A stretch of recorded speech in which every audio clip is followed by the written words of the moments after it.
now for Inside Utah Politics with Lindsay Ayers. Welcome on into our News for Utah Plus streaming app and IUP TV today. This show is different than our Inside Utah Politics, which airs on ABC4. We invite you to watch both, but this is where we do a little more political analysis. It's a lot more fun and uplifting. No, it's not uplifting. It's just a lot more casual than our TV show. So we're glad you're here. We bring in panelists to debate the hot topics of the day, and there are some. So joining me, Sarah Reale and Erin Ryder. Hi, ladies. Hi. It's good to be with you. That was so cute. Jinx. I know, so cute. I love this all-female panel today, too. This will be fun, talking about politics. Sarah, who are you? What do you do? My name is Sarah Reale, and I am on the State Board of Education representing District 5. I also work for Sully Community College as an adjunct professor in political science, and my views do not represent either of those organizations. Right, and we'll point out that Governor Cox is kind of your boss, but has been for a long time. But that's an issue that we'll be talking about today, so we got to point that out. Same Always with Erin. worked for the state. I know, we got to point out that you work for the state too. I know, it's true, and that's I've had the mystery job, right? Yeah, So now we'll give a clue that I do work for the state. Okay. So Governor Cox is technically my boss. And so yes, want to disclose that. Yep. My opinions are also my own. Yep. Thank you, Sarah. So yes, I guess you are the Democrat in the conversation. I am the Republican, and we are here to duke it out. hotly debate whatever you have on the table for us, Lindsay. We disagree better here at Inside Utah Politics. We really do. We really do. It's good times. And we laugh along the way, which is always important. All right, let's dive in. Speaking of our good Governor Cox, he had some things to say today. There was a lengthy exchange between reporters and Governor Cox today on the situation with President Stuart Adams. If you're not familiar with that situation, it was reported by the Salt Lake Tribune first that President Adams had a granddaughter, an 18-year-old granddaughter who had a sexual relationship or encounter rather with a 13-year-old boy. And that granddaughter was facing some pretty serious charges. Well, President Adams had gone to his Senate Majority Leader, Kirk Cullimore, and said, hey, I don't think this policy is the best policy that 18-year-olds who are still in high school get charged like adults, put on the sex offender registry, face these very, very life-altering charges when these are two young kids who may have just kind of been caught up in the moment, if you will. Now, I'm paraphrasing. Obviously, I don't know exactly what he went and said to Kirk Cullimore, but the issue remains is questions around whether President Adams influenced that law change to benefit his granddaughter's sentence, because then the sentence ended up being lesser than what it would have been, even though the law was not retroactive, and it wasn't the law that changed her sentence, but rather the defense attorneys, the prosecutors, and the judge all acknowledging that the law was going to change, and that sort of spurred along the plea agreement. So with that as the backdrop, let's listen to what Governor Cox had to say about it.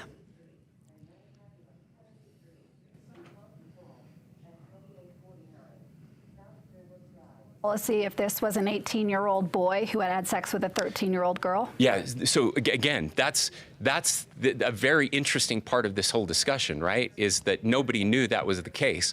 And I've asked myself that question too. It's funny when I tell people, everybody assumed from the article that it was a grandson, not a granddaughter. I don't think it should matter, but for some reason, everybody I talk to, it does. So, okay, so he before this, he sort of defended the policy. He defended President Adams, saying that he didn't do anything. He didn't say he didn't do anything wrong, but what he said is he didn't do anything. He believes he acted appropriately by going to Senator Kirk Cullimore and saying, hey, this is the situation. My granddaughter's involved in this case. You do what you're going to do with this bill and this policy. Do you guys agree with that in terms of, was there any impropriety here from your point of view on President Stuart Adams? I mean, I have been looking at this over the last few weeks and thinking, I think this is kind of a scenario where everybody's right. It's hard when you're a citizen legislature. You're going to have conflicts of interest, like you just are. And usually what happens in those instances with the members of the legislature is if there is a direct conflict, they'll ask someone else to run a bill and try and sort of remove themselves from being the person who's, promoting it and running it all the way through. That's what President Adams did here. But President Adams is also President Adams. And everything kind of comes back to him, and anything he says is going to have weight. It's going to have influence. It's going to direct the conversation. And it's hard, like you can't fully be removed from that. But should President Adams have come out and like publicly said this? Like, should that have been part of the public conversation? I don't know that that is right I'm either, not sure we would have reacted kindly to him saying that, hey, I'm going to change a law when my granddaughter's in the middle of sentencing. Yeah. I wonder if he should have waited until the sentencing had come down before he changed the law. Possibly. Because then there's no even question about whether it impacted the case because she had already been sentenced. But do they change and again, the policy doesn't impact her case here, so that's fair. Mm-hmm. But at the same time, there's a lot of smoke there. And you could say that it probably impacted the sentencing. Sure. Right? Yeah, because the prosecutor, the judge, and the defense attorney all acknowledged it. And Senator Kirk Cullimore went to the defense attorney to help write the language for the bill. Yeah. So all of those facts, it's really hard to kind of ignore some of those things. But Sarah, what do you think? Well, I think that this is just a heightened example because of what the law impacts and the story that is personal to President Adams. It is something that happens all the time in the legislature. Yeah. All of the time, these self-interested legislators, and that's just by nature, human beings are self-interested, are passing laws that personally benefit them. And whether it's contracts, whether it is for their company's business, whether it's for their family's business, their brother's business, whatever it is, they are constantly passing laws that will personally benefit them. And this is an instance where that happened. Do I think that President Adams should be held to a higher standard? Yeah, I do. I think this is a time when Utah voters can reflect on who do we want leading our state and what kind of leaders do we feel like lead with integrity and aren't as self-interested.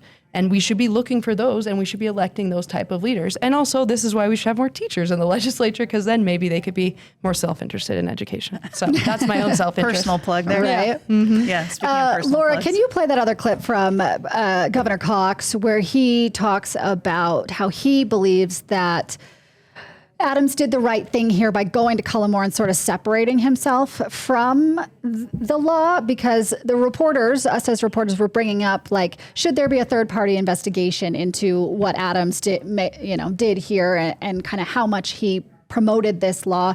And Governor Cox's argument was really all he did was tell Senator Kirk Cullimore, who then went and run the bill.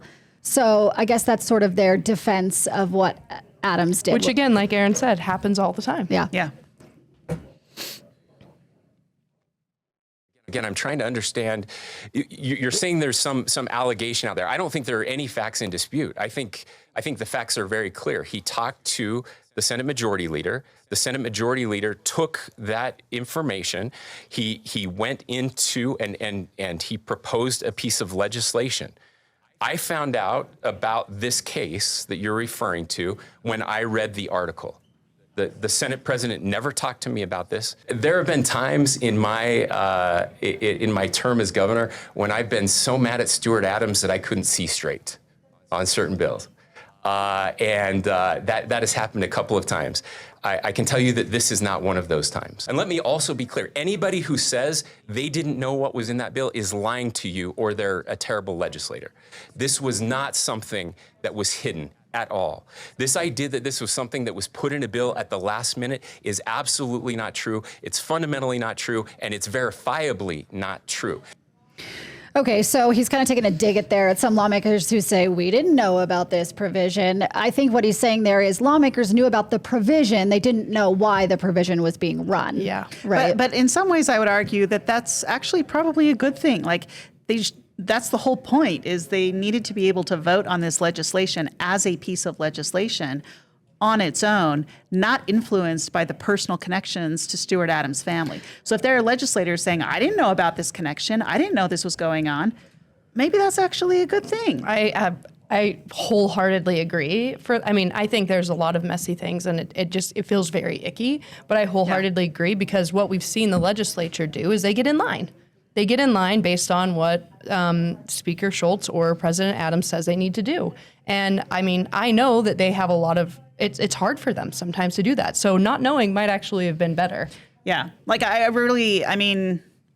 if they didn't read the provision, that is on the legislator, right? Mm-hmm. But if they didn't know about Stuart Adams' connection to it, then I think in this case, the process worked. The problem is you are never going to get around the fact that there will be conflicts of interest with the legislature. You're just never going to get around that for as long as we have a citizen-led legislature.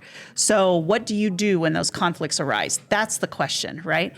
And what you would hope is that the legislature can vote on the substance of the bill without being unduly influenced by the personal background of the legislator who's running it. And so in this instance, if there are a bunch of legislators that thought this bill was a good idea, who did not know that President Adams had this connection, that is the process working.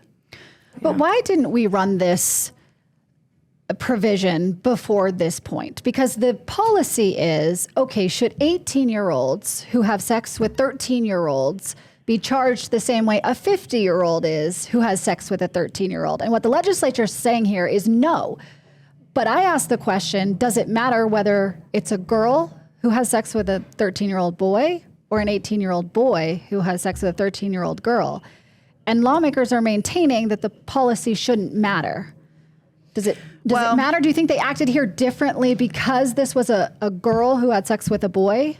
I don't think, well, again, to the fact that most of them did not know about this specific case, I don't think this was about girls, older girls, having sex with younger boys. I think this was about high schoolers having sex with other high schoolers or junior high schoolers, But right? if they like this policy so much, they could have changed it at any other point It may in not time. have been right before now. Like, stuff comes up to the legislature at different times for different reasons, and it may be that this has been an issue for a long time, but the legislature wasn't aware of it. There wasn't enough for it to become germane. There were other issues that were up on the table that had a higher priority. There could be a whole bunch of reasons why it came to the legislature now that are not necessarily nefarious. It just happened to be now, and it happened to be at a really bad time. Is timing, and what passes is timing, and if there's support and stuff like that. Yeah. So I get that.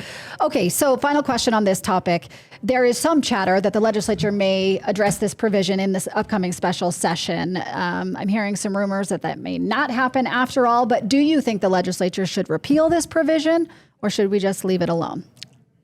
I don't think that they should repeal this provision if they truly believe it was right. And if they voted for it and they believe it's right, there's flaws in, I mean, all the time I'm writing rules at the State Board of Education where I'm looking at a bill and I'm like, this bill is so flawed. This law is so flawed. They didn't think through this. They didn't think through this. And we have to take it to the legislature the next year and say, you need to fix all these things because you didn't consider any of them when you pass this. So if there are issues with how the law works, then yeah, they should review it. But if they're doing it just to, like punish Stuart Adams, I don't think that's a good way to make laws. Yeah, I agree with that. I think it wouldn't hurt to reopen the debate and to review how things have gone in the time since. Is this still the right policy, notwithstanding the connection? And if they think it's the right policy, what they're doing is they're trying to draw the line at high school versus non-high school instead of 18 versus non-18, right? And if they still feel like that's the way to go, then yeah, keep it in place. That's the point of the bill. Yeah. Okay, we'll see how it all shakes out. Thank you for your thoughts on that. All right, want to move to another topic that will likely make it on a potential that we all know about upcoming special session, which is a bill to allow Governor Cox to appoint the Chief Justice. The Senate would have to confirm that, and then the term would be the Chief Justice serves for 8 years and can only serve one term. Now, the context behind this bill is this was a bill that the legislature tried to pass in earlier this year in the session. Cox vetoed it because he didn't want to have to reappoint every 4 years. He also said this wasn't a power that he wanted. He was grateful for their trust in him, but he didn't actually want this power. Why are we changing the system now? Right now, the justices pick their own Chief Justice. Why do we need to change the way this works now? I was on your show in February, maybe, talking about this. And I just so firmly believe in the separation of powers and checks and balances, and they're there for a reason. And we have watched over the last 10, 15 years, the legislature has chipped away and given themselves more power. The governor has given up a lot of power. So in a way of them being like, oh, here, we'll give you this little tiny power to pick the, Chief Justice. It's just stop trying to move the powers around, keep the powers separate. And I think we heard from plenty of folks in the law community in Utah that all said, we don't like any of these bills that you're trying to run that limit the powers of the judicial branch or change the way that we have our court system run or our Supreme Court. I don't like it. It feels petty. It feels unnecessary. I think there's plenty of things we could be spending time on. Erin, why do we need this change? Well, why do we need this change and why are we getting the change, I think are two different things. I do think that the legislature is being kind of petty about this, but the Utah Constitution does give the legislature quite a bit of oversight over the judicial branch. It does. And so if the legislature feels like there are changes that need to be made with the judicial branch, it's in their right to do it. Now, with that being said, I do also very firmly believe in separation of powers. I think that you could make the argument that this makes the Chief Justice beholden to the governor, but I think you could poke through that pretty quickly because all of the judges have to be appointed anyway, right? Mm-hmm. Like you're not really getting around that in any way. It seems to me to be a strange policy that's not actually going to really change much of anything, right? And like they're just going to have to rotate. So is it about winning? Like what is it about then? If it's not going to change anything? I think this is about the legislature wants to be clear that they have the ability to exert influence over the judiciary. They did not get really anything that they wanted in this last session when it came to the judiciary. This is a bill where Governor Cox left the door open and said, I don't like the way that you did this. And for these reasons, so now they're coming back and saying, okay, you didn't like 4 years, we'll give you 8. Mm-hmm. And Governor Cox is probably not going to push back on it because of that, right? So it's still a way for the legislature to have a win in this fight with the judiciary, even though it's a win that's frankly just not really going to do anything. I don't know if you've noticed, but the legislature loves to be petty. The reason I don't know what you're talking about, Sarah. The reason that the judicial branch works and the reason its role is because it's an independent judiciary. It's not elected. Well, let me push back just a little bit. Yeah, because Cox is saying an 8-year term for the Chief Justice allows them to continue to be independent. Once we set the 8 years, we set it and forget it. They're there for 8 years. So he's arguing that they still maintain that independence even though he gets to appoint However, them. You're bringing politics into it.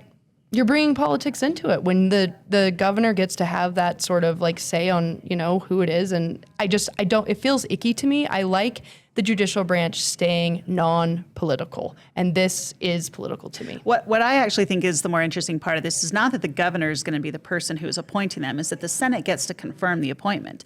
And so it's a way for the legislature to, if the legislature doesn't like what the Chief Justice is doing, they can say, no, we don't want you to be the governor theoretically should be supportive of all of these judges because they're all appointed by the executive branch. Now, maybe a particular governor is not appointing every single one of them, but that appointment process is still working there. What this does is it basically just gives the legislature a voice. I think even more than the governor, it gives the legislature a voice to bring up the record, to go through all the stuff in a legislative hearing, and to just sort of highlight the things that they're unhappy about if there's someone that they don't want acting as Chief Justice. All of the things that they're unhappy about with a Utah Supreme Court that they all confirmed. Right. Which is always the most ironic part to me. It's like they're so grumpy about all of their decisions. And I'm like, you confirmed all of them. They were appointed and confirmed by a supermajority Republican Party. And they're grumpy about it. And now they're like, we're going to pass all these laws to try and make ourselves feel better about you not doing what we wanted you to do. They should be independent. I'm kind of curious who you think Governor Cox would pick if he had to pick the Chief Justice right now, because clearly Matthew Duran isn't working for him. But this law... Well, and I think Matthew Duran couldn't be chosen. Well, yeah, because this law will say that the Chief Justice can only serve one term and that his term will end in 4 years, which will be 2028, because he was chosen a couple years ago. So he serves his 4 terms. Now, there is a rare scenario that could happen here where we've got a new new justice that we are going to appoint when Justice Pierce is done at the end of the year. So there could be a scenario if Chief Justice Durant were to step down early around the same time that the new person is selected to serve as the justice, they could also be appointed as the Chief Justice at the same time. Do you see that as a likely scenario, or am I just kind of up in the night here? I don't know. I think that's not. I got to think like a conspiracy theorist. I don't know. I mean, we saw Mitch McConnell basically say we're not appointing a new Supreme Court justice because it's a presidential election year, and then 4 years later, appoint, or confirm a Supreme Court justice. You're not up in the night. But as far as who, I'm happy with all of our Supreme Court justices, and I think that they would all do an outstanding job as chief. Yeah, I mean, I don't know.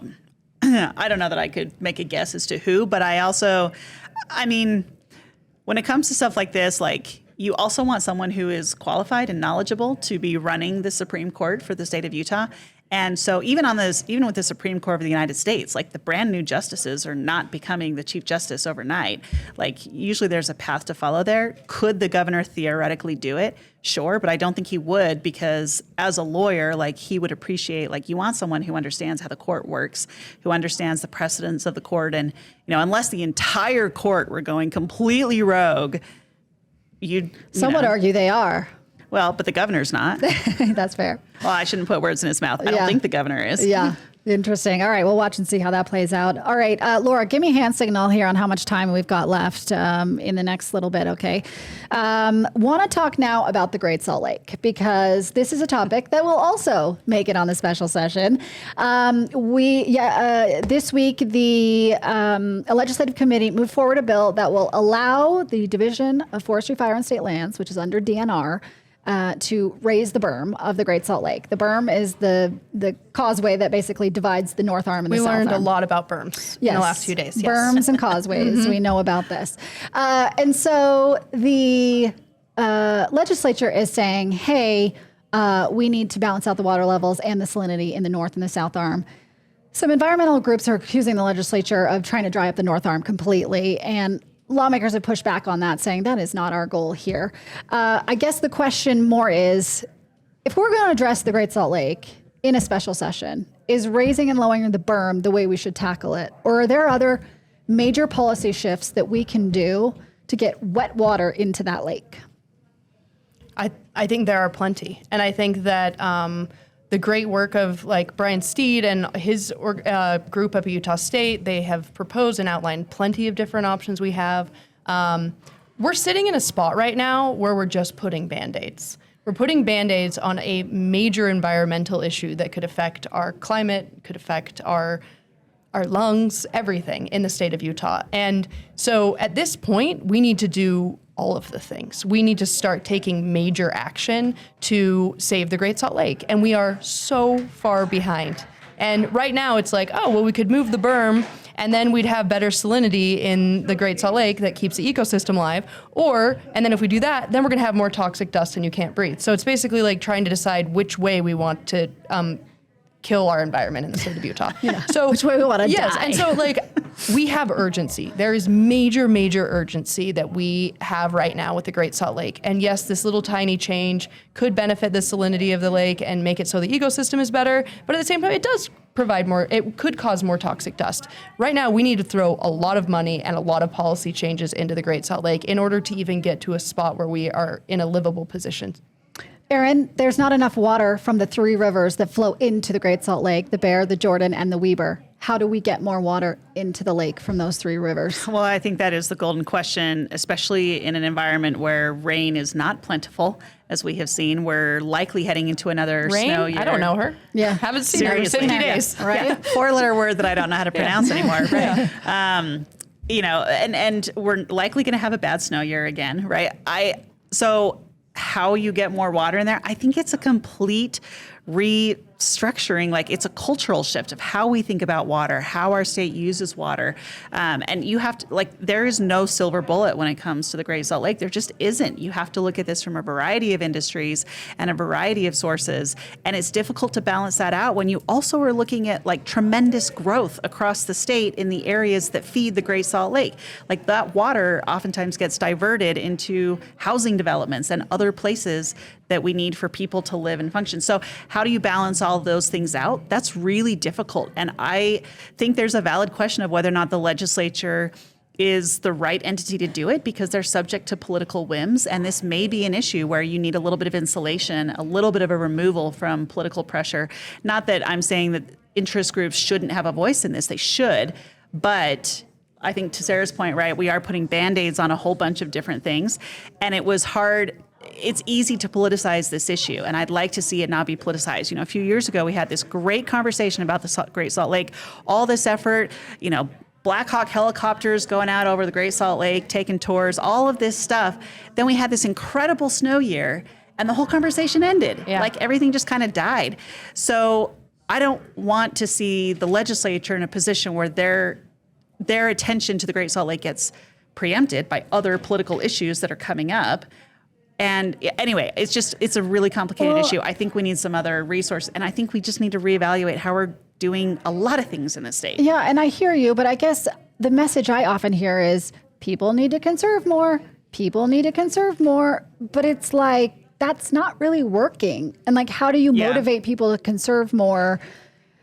We need to make a lot of people, including ourselves and our lawns, all the way across tons of industries, building developments, structures, waterways, need to make major sacrifices. And scientists have been screaming about this for the last 10 years. We have to it's going to be painful, but these changes need to happen in order for us to make. So who is it? Is it miners? Is it farmers? It's not just, that's the thing. It's not just one group though. I mean, and the Church of Jesus Christ of Latter-day Saints announced, right, that they're going to replace all of their unused grass, and go more water-wise landscaping. I think that's a great move because there are so many churches in the state of Utah. That's a ton of water that could be saved from that. But it's not just that. I mean, when I was running for county mayor, like there are plants that plants that have gotten into our river systems that suck a ton of moisture out as the water's heading into the Great Salt Lake. Well, okay, like maybe we need to do something about some of those plants. Like if we can eradicate some of those, invasive species, then that helps water get to the Great Salt Lake. It's a multi-factored thing, right? It's not a multi-pronged thing. I really like that you brought that up because I think that's the point, is that we need to hit it from every angle. And so many bills died last year that could help the Great Salt Lake, so many. Yeah. And so we need to hit it from every angle in all these different areas, and we can't just be like, oh my gosh, it snowed so much, I forgot that the Great Salt Lake is shrinking. We cannot have that attitude anymore. Yeah. But I mean, you're sort of saying we're hitting it from a lot of angles. We could be. We need to be. We need to be hitting it from a lot of angles, but you're also saying we're putting a Band-Aid on it.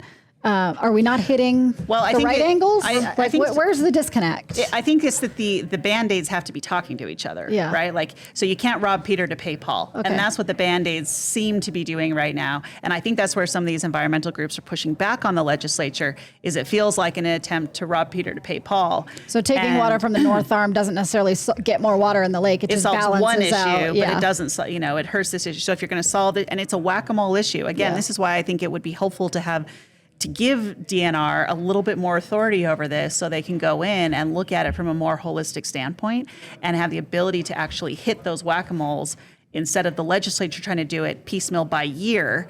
DNR could do it, kind of simultaneously. Yeah, and I have a lot of sympathy for Brian Steed because I guarantee the work that he's doing as the Great Salt Lake Czar, as I like to call him, I bet he could be like, here are 10 things right now that we need to be doing, but he has to play politics. He has to know that the legislature won't buy into all of them. He knows that the farmers are going to be mad, or the miners are going to be mad, or the development, whatever. There are people that are going to be grumpy, but if we took his top 10 list, I guarantee that would be a great holistic approach, but that's not how it works. And you can't have it be that myopic either, because, again, like going back to housing, right? How do we grow as a state when we have areas of the state that could be developable land, but for the fact that there is no water infrastructure to get there? That's a huge impediment to our growth and to our housing constraints here in Utah. And then you talk about our agriculture needs. Like if you suddenly tell farmers you cannot grow certain types of crops, or you cannot grow things, that puts us in a difficult spot agriculturally. Are those the hard topics you're talking about, Sarah? The hard sacrifices? Yes, we have to make tons of hard sacrifices, or else our lungs are done. Our lungs are done. We will never have snow. The Olympics are going to be a total poop fest because we're not going to have any snow. I mean, we have an economy though if farmers can't grow certain crops? Will we have food? Everyone's going to have to make sacrifices. And the impacts of whatever those sacrifices are going to be, like if the impact on farmers is going to, do X, Y, and Z, we have to look at all of those things in order to make the decisions. But regardless of what the solution or which solution on the whack-a-mole idea, we are so far behind. We should have been doing this 10 years ago. I do like that you brought up the Great Salt Lake Czar, Brian Steed, because fun fact, he's joining me today on Inside Utah Politics. Go Aggies. Go Aggies. I will be posing all these questions to him and not grilling you guys on how we saved the lake, but he's the guy who Ask him about his top 10 list. Okay, I will. That's a good question. What's your top 10 list for saving the lake, and why aren't lawmakers doing it? That's a good question. So watch Inside Utah Politics, won't you, on ABC4. It airs Sundays at 8 and 4, and then you can find it online as well. Okay, final topic here. We've got about 2 minutes to discuss this topic, and that is Trump and slavery museums. 2 minutes. 2 minutes. Yeah, it's 2 great. minutes. To for tell me whether Trump you and think slavery. President Trump taking aim at the Smithsonian and other museums, he basically says American museums should focus on America's brightness, not our dark history. Agree or disagree? Absolutely disagree. I think we shouldn't be afraid of history, and I talk about this a lot in education. We are imperfect. Our republic is imperfect. It's we are learning, and the government is changing, and we're learning and changing as people get elected and different people are in office. That doesn't mean that we need to just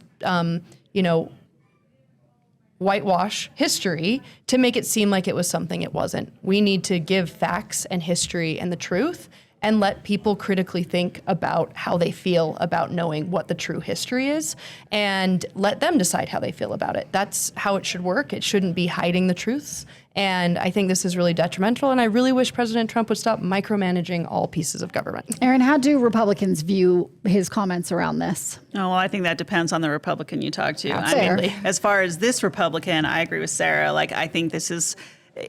I was in D.C. when the African American Museum opened on the Mall. And so I went to their main exhibit not long after they opened. And it was incredible. It was truly incredible. They have it set up. I don't know if you guys have been, but you go into the elevator and go down like you're beginning at the bottom of a slave ship. And then you kind of work your way up through African American history in the United States. It was really, really incredible. Personally, I think two of the best museums on the Mall are the African American Museum and the Holocaust Museum. Those are not pleasant museums. They're hard, and they're really, really difficult topics. To Sarah's point, we can't escape the dark parts of our history, and we shouldn't, because we should be learning from history. Does that, where do you go with that? I don't know. I think this is part of the larger DEI conversation that's happening in the Republican Party. But as far as this, I very much oppose it. Yeah, and one last thing to say is that people who work for the Smithsonian and people who curate these displays and the path you went through are some of the most knowledgeable historians, and they are thoughtful, and they even think about kids under this age shouldn't see this piece. They're very thoughtful about how they display that information and the history, and so Trump just needs to go have a cheeseburger and leave us alone. We will leave it there. Sarah Reale, Sorry. Erin Ryder. No, I like the cheeseburger comment. Sounds I'm craving good right now. in and out. So. Sounds good. Sarah Reale and Erin Ryder, thank you so much for your comments today. We appreciate it. As always, you can see all of our content on our YouTube page. Just search for Inside Utah Politics on YouTube. And then our show that airs on ABC4 on broadcast TV. And then this streaming show airs every Tuesday and Thursday. So make sure you're following all of our content, because we have lots to say and put a lot of things out there for you to understand everything that's going on in Utah politics. So thanks for joining us. We'll see you next time.